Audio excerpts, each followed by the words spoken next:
We are wrapping up our trip here in Sweden and it has been fantastic.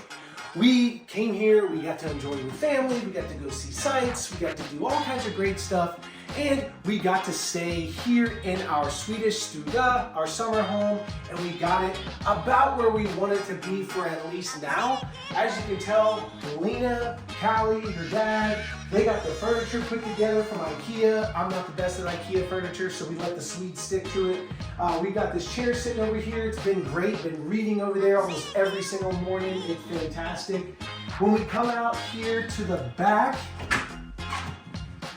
the one thing that we hadn't gotten that we wanted to get was some patio furniture, so we are waiting for all the good sales to go on after summer. Lena's parents are going to help us out with that, but we did pick up some new chairs that were on sale from the dollar store here, which is great because the other ones were falling apart.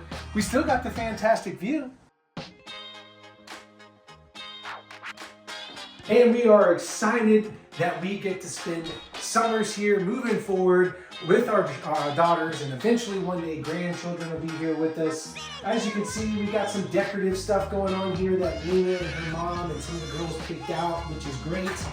And then we come into the bedroom and we got a bed. The cool thing about Sweden is that it's daylight pretty much all day, except for when you want to wake up or sleep in. So the sun is coming out, you know, super early. It was up at 5 a.m. this morning and the sun was already out, which was cool in its own right.